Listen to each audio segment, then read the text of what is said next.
All sentient beings, especially those enemies who hate me, obstructors who harm me, and those who create obstacles on my path to liberation and all-knowingness, may they have happiness and be separated from suffering. I will quickly establish them in the most perfect and precious Buddhahood. All sentient beings, especially those enemies who hate me, obstructors who harm me, and those who create obstacles on my path to liberation and all-knowingness, may they have happiness and be separated from suffering. I will quickly establish them in the most perfect and precious Buddhahood. All sentient beings, especially those enemies who hate me, obstructors who harm me, and those who create obstacles on my path to liberation and all-knowingness, may they have happiness and be separated from suffering. I will quickly establish them in the most perfect and precious Buddhahood. Thus, until I achieve enlightenment, I perform virtuous deeds with body, speech, and mind. Until death, I perform virtuous deeds with body, speech, and mind. From now until this time tomorrow, I perform virtuous deeds with body, speech, and mind. In the Buddha, the Dharma, and the Sangha most excellent, I take refuge until enlightenment is reached. By the merit of generosity and other good deeds, may I attain Buddhahood for the sake of all sentient beings. In the Buddha, the Dharma, and the Sangha most excellent, I take refuge until enlightenment is reached. By the merit of generosity and other good deeds, may I attain Buddhahood for the sake of all sentient beings. In the Buddha, the Dharma, and the Sangha most excellent, I take refuge until enlightenment is reached. By the merit of generosity and other good deeds, may I attain Buddhahood for the sake of all sentient beings. As earth and the other elements, together with space, eternally provide sustenance in many ways for the countless sentient beings, so may I become sustenance in every way for sentient beings to the limits of space until all have attained nirvana. As the Sugatas of old gave birth to the bodhichitta and progressively established themselves in the training of a bodhisattva, so I too, for the benefit of beings, shall give birth to that bodhichitta and progressively train myself in that discipline. At this moment, my life has become fruitful. I have realized my human life. Today I am born into the family of the Buddhas. Now I am a child of the Buddhas. From now on, I will forthrightly perform the actions befitting my family. I will act so as not to degrade the faultlessness and discipline of my family. Just as with a blind man finding a jewel in a heap of dust, thus somehow bodhicitta has been born in me. This is the supreme Amrita which destroys death, the inexhaustible treasure which removes the world's poverty. It is the supreme medicine which cures the world's sickness, the tree which provides rest for beings weary of wandering on the paths of existence. It is the universal bridge on which all travelers may pass over the lower realms, the rising moon of mind which dispels the torment of the kleshas. It is the great sun which puts an end to the obscurity of ignorance, the pure butter which comes of churning the milk of the holy Dharma. For travelers wandering the paths of existence, seeking happiness from objects of enjoyment, it is supreme bliss near at hand, the great feast which satisfies sentient beings. Today, witnessed by all the protectors, I have welcomed the sentient beings and Sugatas, Devas, and Asuras rejoice. May all mother sentient beings, boundless as the sky, have happiness and the causes of happiness. May they be liberated from suffering and the causes of suffering. May they never be separated from the happiness which is free from sorrow. May they rest in equanimity, free from attachment and aversion. May all mother sentient beings, boundless as the sky, have happiness and the causes of happiness. May they be liberated from suffering and the causes of suffering. May they never be separated from the happiness which is free from sorrow. May they rest in equanimity, free from attachment and aversion. May all mother sentient beings, boundless as the sky, have happiness and the causes of happiness. May they be liberated from suffering and the causes of suffering. May they never be separated from the happiness which is free from sorrow. May they rest in equanimity, free from attachment and aversion. So here we are again contemplating the 7 points of mind training. And just to place ourselves, we are in, let me pull it up.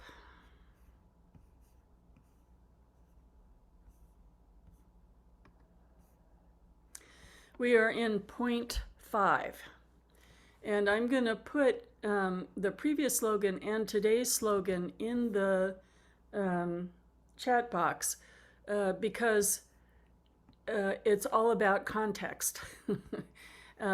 Each slogan can be studied individually and has great meaning and power, but the full strength of it is the particular guiding context.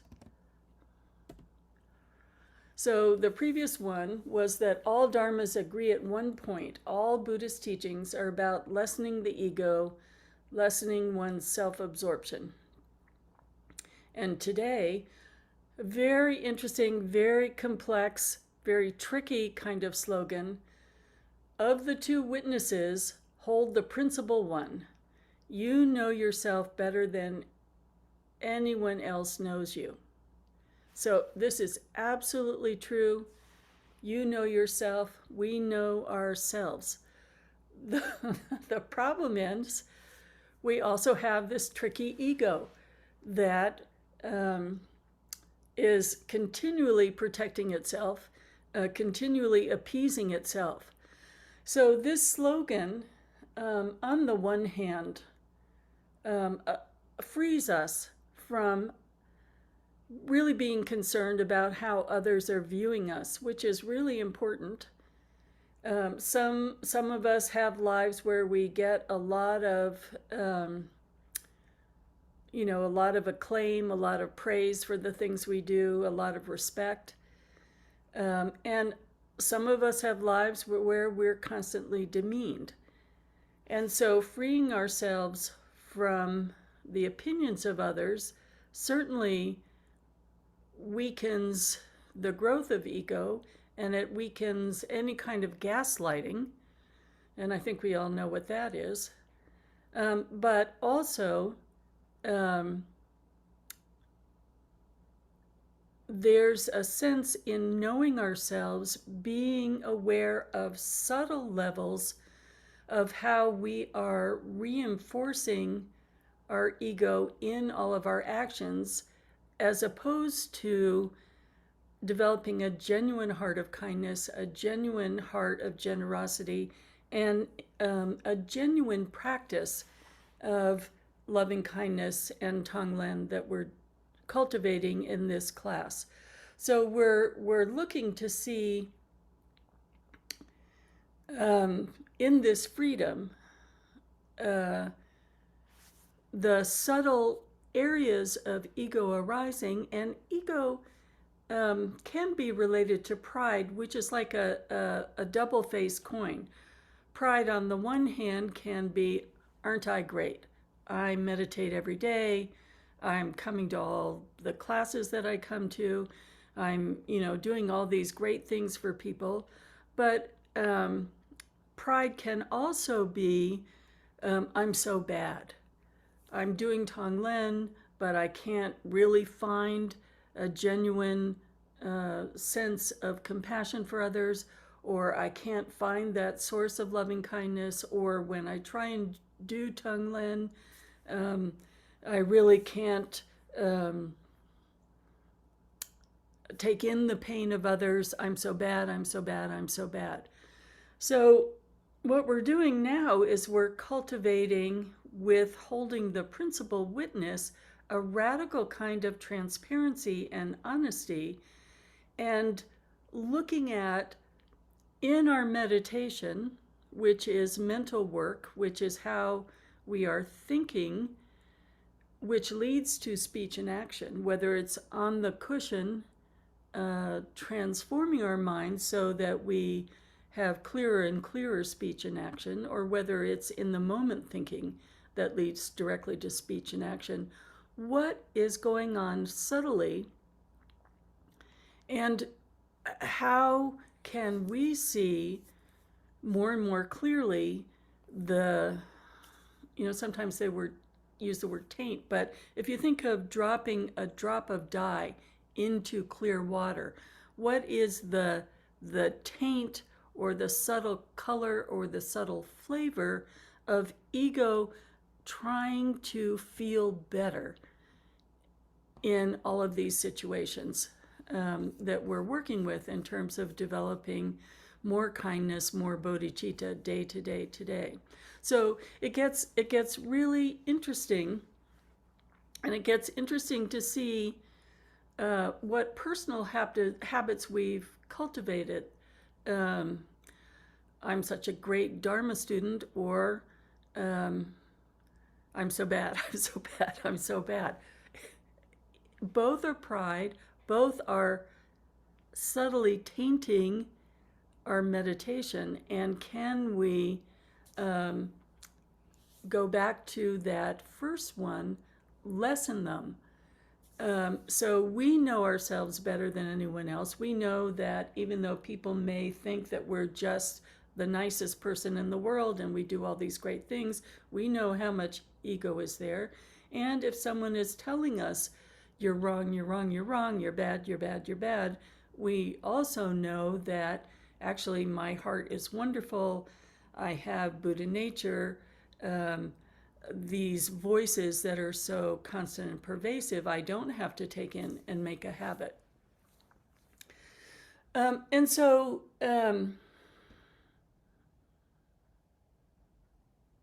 well, one of the quotes for today, and I'll put this in the chat room, what we're cultivating is this clear seeing and honesty and an ease with that. So we're becoming more and more at ease with our human vulnerability, our imperfections, seeing them, because in seeing them, in seeing these imperfections, slight as they may be, we can let go, we can wear away moment by moment. And so this morning, I really went to some of the quotes for mind training because I found them so helpful. This is Jamgun Khantrul. One sign of proficiency in mind training is that there is never any shame or embarrassment about your state of mind. So we're not ashamed or embarrassed to face our state of mind. And we're not ashamed or embarrassed relative to other people. But particularly for ourselves, seeing that we want to see our weaknesses, we want to see them very clearly because we want to be able to address them. In letting go of shame, we can just say, okay, this is what I'm working on. This is what I'm learning about, and have that vibrant curiosity to use the Dharma to work on that weakness, knowing that it's part of the human condition, that we are human like all other beings, and there is a joy in the curiosity because we are learning ways to address that weakness. If we are ashamed of it, we don't want to see it, we want to hide it, and we want to push it away. Okay, so here's a quote from Annie Pema.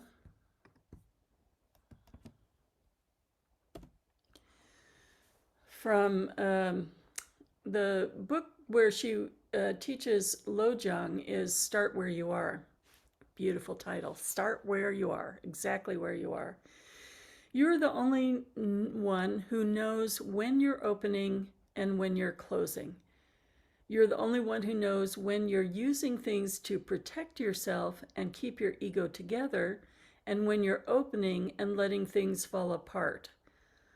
Letting the world come as it is, working with it rather than struggling against it. You are the only one who knows. So isn't that a gorgeous quote?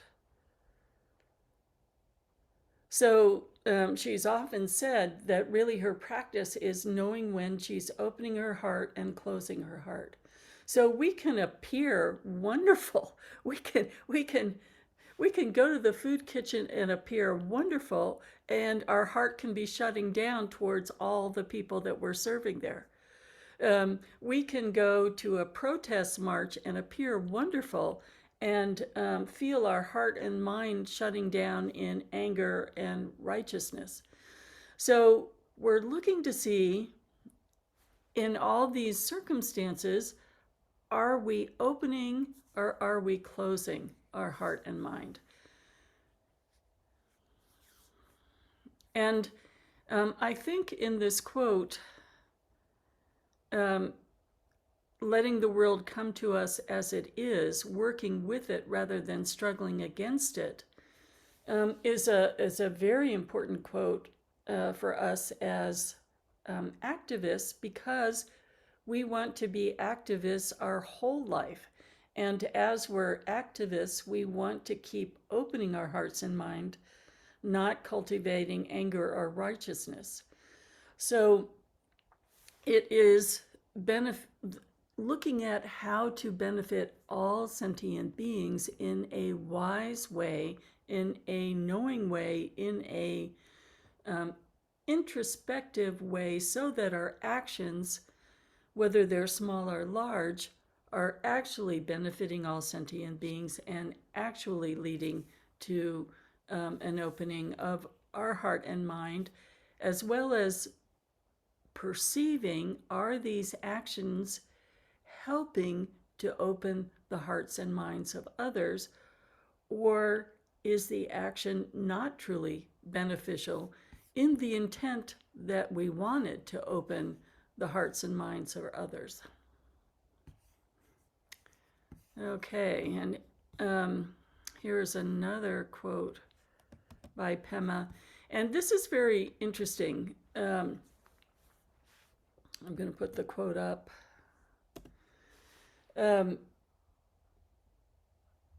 Currently, I've been studying with Her Eminence Khandra Rinpoche, and it's always interesting to see another teacher's perspective. I studied for years with Pema, and how I've worked with teaching Tonglen is greatly influenced by how she taught and teaches Tonglen. And I think what I'm learning from Her Eminence Khandra Rinpoche right now is this subtle introspection as to how ego may be coloring meditation on the Four Immeasurables or Tonglen. And so here Pema is addressing some of those same concepts, because it's very tempting to use the loving kindness meditation, for instance, to feel good. This is a meditation that does feel good, generating loving kindness, holding loving kindness, and then extending the loving kindness. And Tonglen is a challenging meditation, but it can also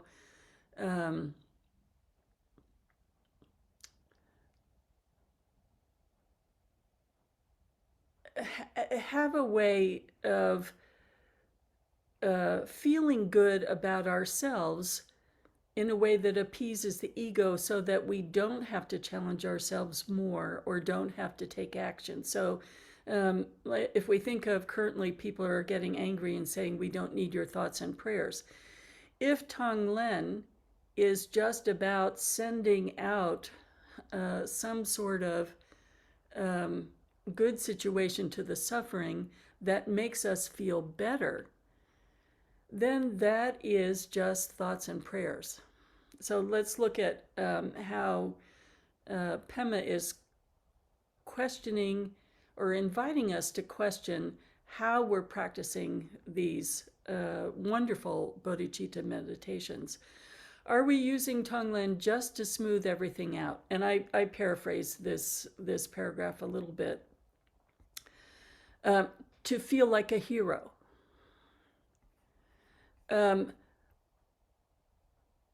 is our meditation to befriend and begin to penetrate those areas of ourselves that we fear or reject. So this is what we are actually doing in the Tonglen and in the loving kindness meditation. We're giving rise to an illumination of what we fear and reject, an illumination of what our bias is, who's deserving, who's not deserving, when does overwhelm arise, how can our hearts open up to all sentient beings. So if we take the challenge out of it and just, I'm so heroic today, I'm sending out to everybody who is suffering, thinking that it's far away from me, and I can send out, greatly, and it never challenges our line of overwhelm or our line of needing to protect. It's not actually benefiting ourselves or others very much. Let's keep going with what she says. If it bolsters our sense of confidence, of being in the right place at the right time in the right religion, I'm on the side of good. That is actually sort of increasing pride and increasing righteousness. And righteousness, whether it's Buddhist righteousness, Christian righteousness, Muslim righteousness, righteousness is righteousness. I have the answer. I know what the truth is. I'm protecting myself from seeing any other perspective. Okay.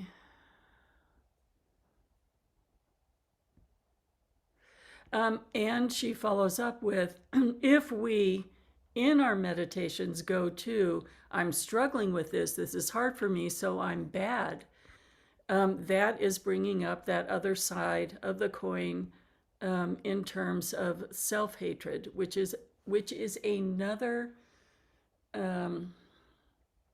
focus or giving prominence to how I am feeling and feeling not good enough, which is a weakening of our belief in our perfect nature.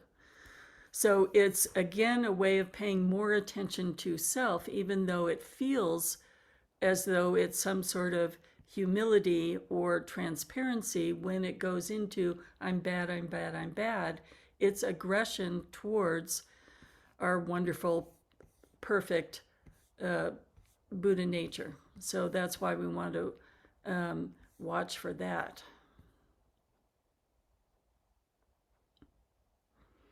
So her instruction is to really see how each and every meditation is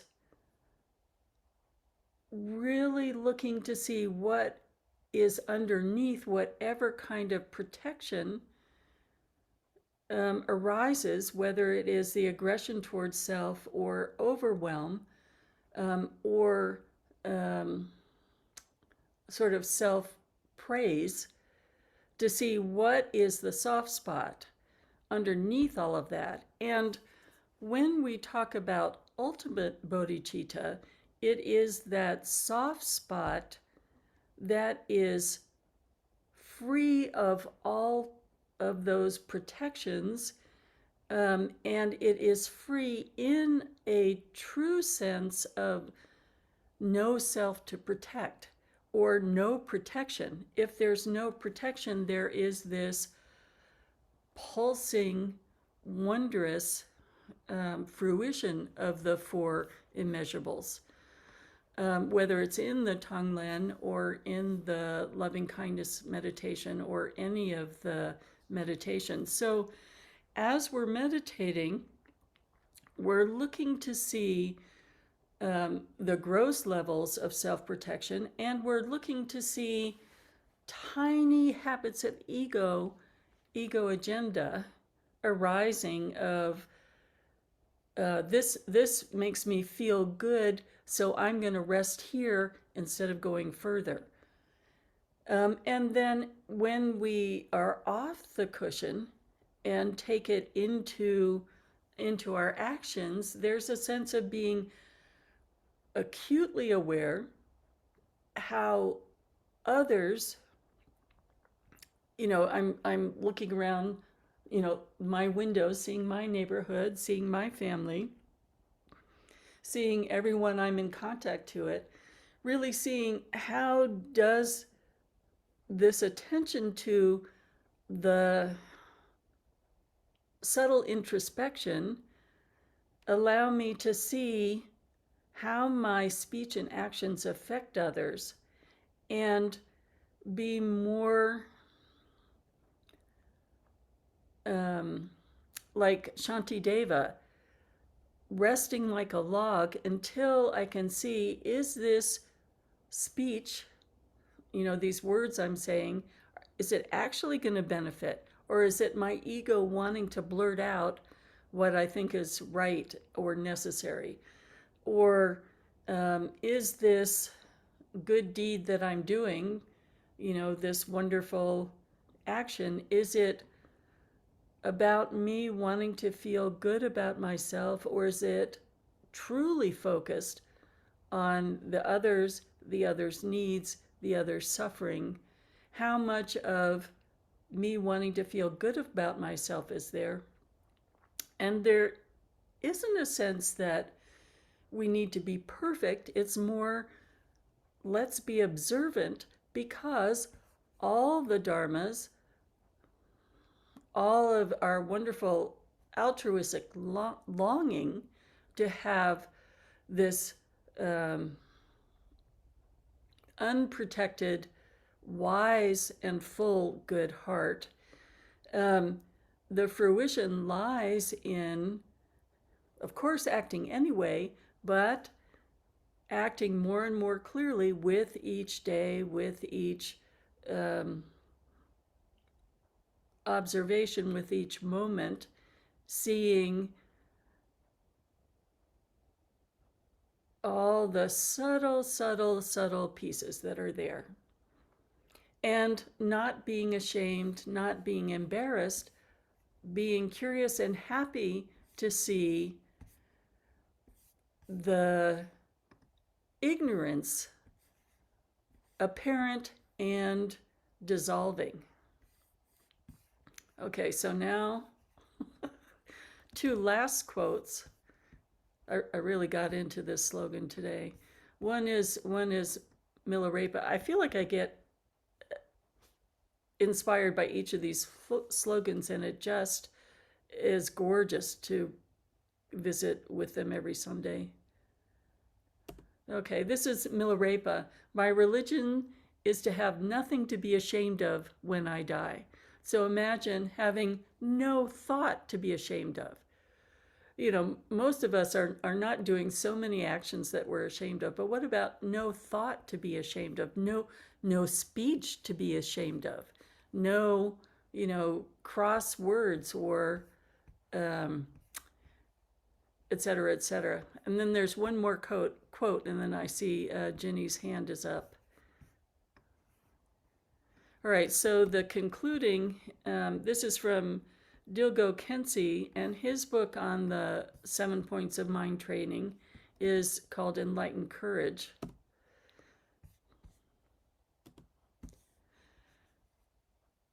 By every means, we should try and generate the antidote more, and to act in such a way that we are more and more at peace with ourselves.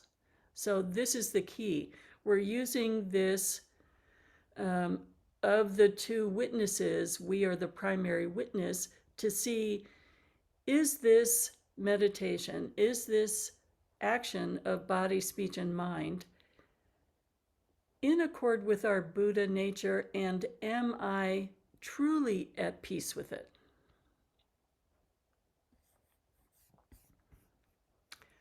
Okay, Ginny, I see you have a question.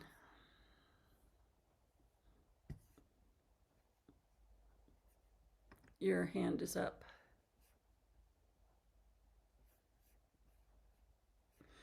Okay,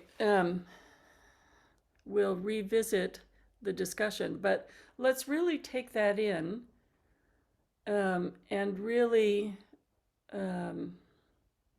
sit with this a minute, because it's quite an important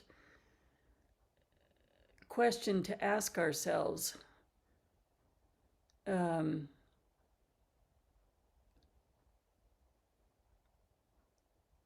Witnessing deeply the subtle layers of both self-protection and self, absorption. It's such a critical word, but self-promotion, let's say, for this morning. How, because it's samsara, because we're human beings, most of our thoughts and actions and our meditation are mixed with subtle layers of ego. And how might we, without shame or embarrassment, look softly and clearly and with a sense of friendliness and humor at how there are these subtle layers that we can lessen. So let's sink into this for about 5 minutes and then discuss.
Okay, what are your thoughts and reflections this morning?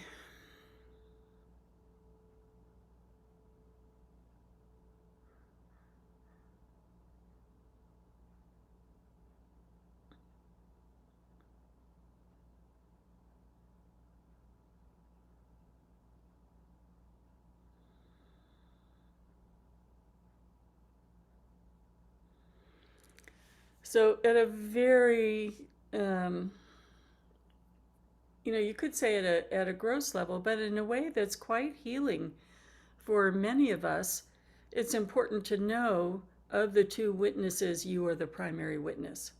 If someone is saying, you're this or you're that, or that thing you did was this or that, and you know that it was, you had no intention, you weren't in your heart of hearts behaving in that way, or if you know that in your heart of hearts this was truly the of benefit, even though it was difficult, um, that's wonderful healing information.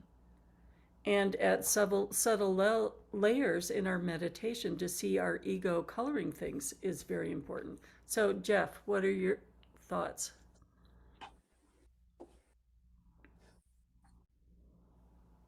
Thanks, Khenmo. So I really loved what you were saying before the meditation. And I guess what I think about is like we're all individual and have our own ways to let go of ego. Um, for me, I don't have a whole lot of problem, as people may know, speaking up and saying things. It's more of a challenge for me to remember when to not say, like risk making the mistake of not saying something.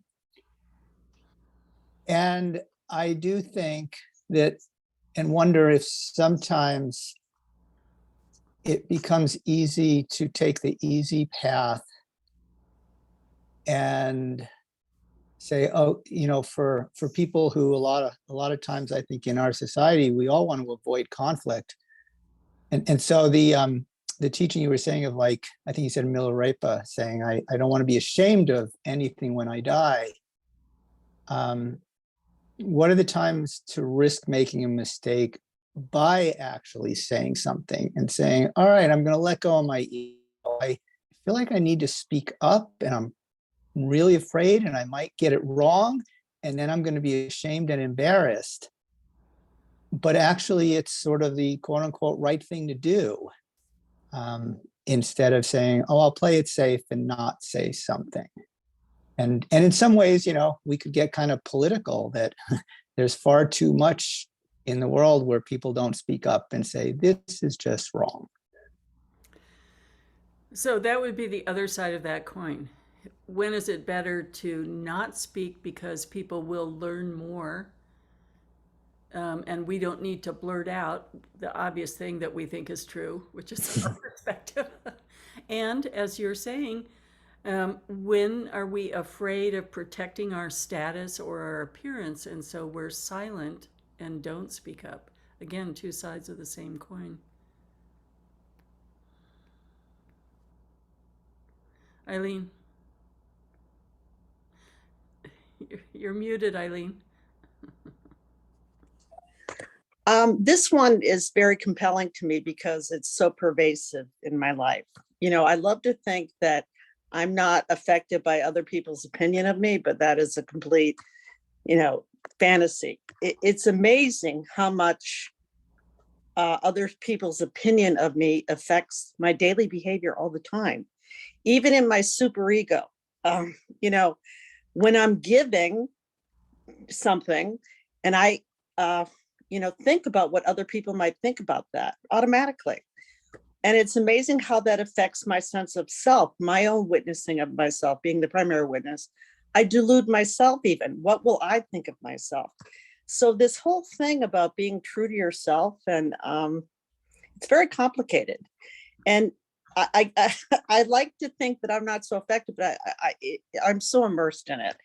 And part of getting older, I like to say, is I'm not as affected as much by other people's opinion, but it's so much a part of my super ego and judgment capacity. My judgment so often is involved, my judging of others is so enmeshed in with this whole notion of what others think. So Milarepa saying, you know, on his deathbed, not to be ashamed, that's a very powerful thing, not to be ashamed, because I have tremendous shame all the time. And, you know, not to say I'm this terrible person, but I do have a lot of pride. And it works both ways, you know, bad, good. I'm wonderful, I'm bad. And it's so reinforced by society, by family, by relationships. So it clearly is something to spend time with. Even my notions of myself are so affected by and twisted. Sometimes I don't know what's the principal witness. You know, is it really me, or is it my super ego, you know, the judgment of everything else towards what I'm doing? I guess I'm not really expressing this well. I just think this is a very powerful, important piece. And I'm not sure how not to do it, except to say that becoming more aware of my motivations, how mixed they are. You know, when I think I'm being this wonderful person because I'm giving something, how often part of that is, okay, what are others going to think of me? Aren't I great? I'm a hero. See, I'm wonderful. You know, or I'm doing it just because I'm supposed to. I mean, there's so many things involved. It's so mixed. It's very often where it's not pure. Actually, if it is pure, which is extremely rare, you know, a giving, a wanting to relieve suffering, I'm not even thinking about any of this. It doesn't even cross my mind. It's just, there's like an openness where there's not this self-evaluating going on. So I guess I can say, because I'm aware that I have all these mixed motives, I find it kind of interesting. So I guess that's good. That that I'm not real freaked out by it. I think, wow, this is kind of interesting that it's this Absolutely. amazing. Yeah. Anyway, Absolutely. Yes. for what it's worth. Where is that first quote? One signs of proficiency in mind training is there isn't any shame, embarrassment about your state of mind. So we can have curiosity and just amazement to see how complex it is. Nancy. I think what Eileen brought to the conversation is so pithy, and that it is so layered. And to know one's real own motivation can be challenging. And when you get to where pride and shame are immaterial, this is sort of like a big shortcut to the absolute. And that's how I just got a flash for like 1 second of how I can be okay with Putin for a moment. He's a big nut to crack, but I can be okay with someone who I have a hard time with. Like, because I'm not, pride is one upping someone, shame is and both are so self-involved with this little bitty self, which is so tedious after a while. Okay, thank you. And Jeff, you had your hand up. Oh, now I hesitate to speak or not speak, but I was just, Eileen, I was just so inspired by you just saying everything that you said with, it was almost like beyond shame or not shame. So I just thought it was great. Thanks, Jim. Kathy. There we go. So yeah, this is really interesting. I'm actually on a retreat, and I've been noticing this a lot, and just the subtle layers. And you know, my background's in cognitive psychology, so of course I'm very much influenced by that. And what I've noticed, like today, I was just kayaking on the lake, and there was like nobody else on it. And just looking at the various boats and that are tied up, and um, just the whole gestalt thing going on, trying to make a whole story, like just about everything. This is a very clean lake. People are very in tune with nature and the resources. And there was a bobbing, first time I ever saw this, a bobbing water bottle. So I kayaked up to it, and to retrieve it, and the stories that were just unfolding about who possibly could have put this in the lake, and it had to be a visitor. And I wish the people who rent their houses out would make sure that they tell their folks, their renters, not to throw things in the lake. It was one bottle that I found in 2 years, and in just the story, and there you go, self-righteousness. But it really is hysterical when you have time with yourself, and just watch this stuff unfold. Just wild, the stories. The trick is trying to catch them before they begin. Or any time along the way, catching them is good. And Jimmy, I just want to check in with you. You had your hand up earlier. Did you want to make a reflection this morning?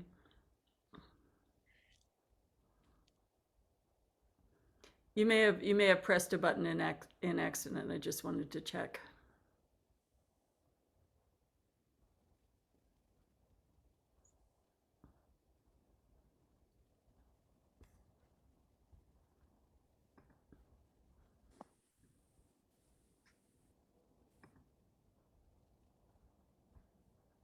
Okay. If you want to say something, you have to unmute, but I can see you, but you always have good comments as well. Talking to me. Okay. Did you want to say something? I had a little button by mistake. I'm sorry. Okay. And I couldn't turn it off. So what I want to say is I'm sorry I did interrupt this wonderful discussion. It's the only thing I've been thinking about is when you were talking about at the moment of death, do you feel ashamed or sorry about how your life is? I have to think about that, because it seems to me that's what you were saying. You had That was a quote by Milarepa. And it's really quite a lovely quote. And remember, everything is translation. So sometimes words can trigger us, like shame is a big trigger word. So we could adjust the translation. But his quote was, "My religion is having no regret at the time of my death." my religion is having no. What do you mean by regret? Well, my interpretation of that would be, here I am, it's a beautiful sunny day. Can I go through this day with such intentional bodhichitta that I don't regret any of my speech, any of my actions today? That's hard. To even have, like, you know, um, we all have fun conversations with our friends, or we try and press a point, or, did I lose my perspective of acting from a place of bodhicitta today? Okay. That's I think what you're saying is that's a daily practice as a daily practice, what you've just described. Or is it where you are at the moment of leaving this place? Well, if I lived like that for the rest of my life, maybe at the time of my death, Okay. that spaciousness. So it is time to start the dedication prayers. It really, of course, these were preserved for thousands of years because they're profound, these slogans. But I marvel at them, and I marvel at how much I learn. Um, it was when I lived at the Abbey and we were intensively practicing with them, it was 20 years ago, 30 years ago almost. So I had a perspective then, and then, really intensely revisiting them now. There is so much there to learn. So thank you to all the practitioners who keep these alive as a teaching to love and enjoy.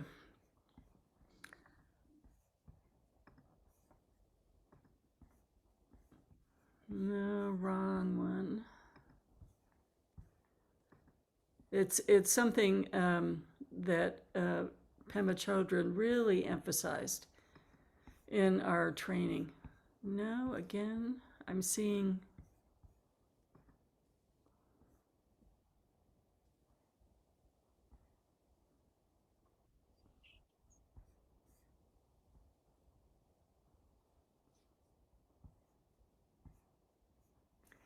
Let me reopen the prayer book. I may have accidentally closed it.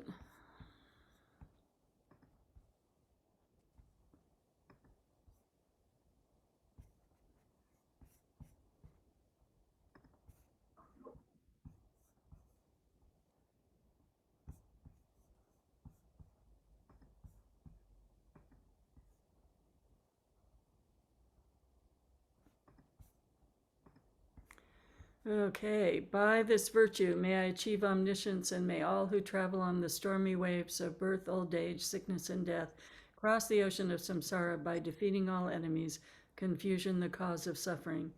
Bodhichitta, the excellent and precious mind, where it is unborn may it arise, where it is born may it not decline, but ever increase higher and higher. I pray that the Lama may have good health. I pray that the Lama may have long life. I pray that your Dharma activities spread far and wide. I pray that I may not be separated from you. For this realm encircled by snow-covered mountains, you are the source of every benefit and bliss without exception. Tenzin Gyatso, you who are one with Avalokiteshvara, may you remain steadfast until samsara's end. Embodiment of the three precious jewels, Padma Pani, who holds the teachings of the victorious one. Seeing the all-goodness meaning with the wisdom eye, may you who are spontaneously established activities live long for hundreds of kalpas. Noble Manjushri, the Lord of Speech, who manifests to hold the teachings of the Triple Gem, who raises the lamp of the sage's teachings, may you who are the light of the Dharma live long for hundreds of kalpas. The one known in the Holy Land as Aryadeva, emanated into the Gar clan of eastern Tibet as Chodingpa, the heart son of Jigten Sumgun, may the life of glorious Garchen remain steadfast for 100 eons. And a reminder that Tuesday is the extraordinary, fabulous Buddhist holiday in the Tibetan system. It's when we celebrate Buddha's birth, death, and parinirvana. So it's a day to keep bodhicitta in mind all day with extra attention.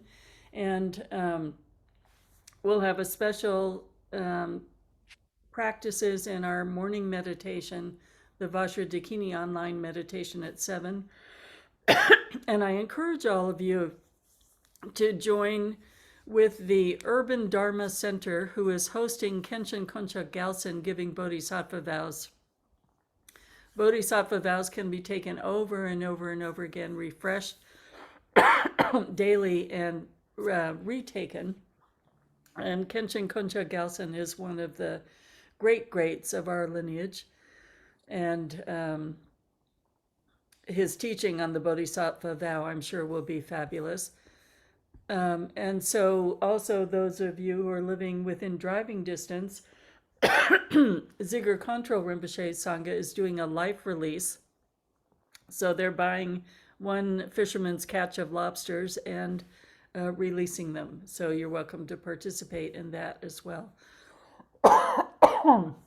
When is that, Khenmo? The life release is at 12 and it's at Thompson Point, And what day? Tuesday. This is all All Tuesday. Tuesday. Let me see if I can pull up, people are asking for the links. I'll just pull up Urban Dharma Center.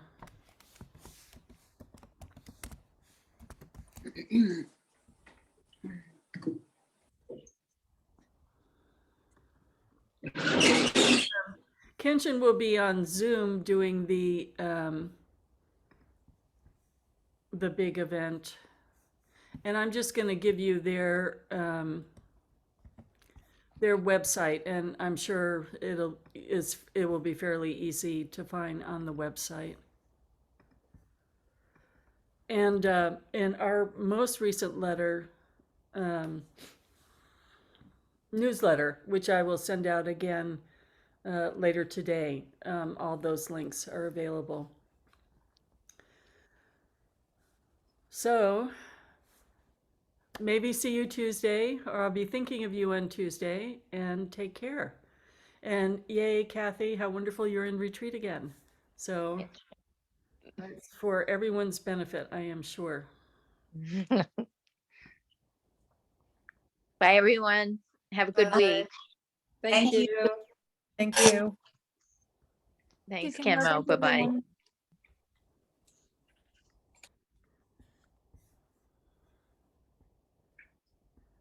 And so Nancy, you wanted a quick, Oh, yes, Khenmo. I just want to say a check in. Good. okay, I'm not sure about. So Eileen and Amy, you need to leave the meeting. There we go. Great. Hey, how are you, Khenmo?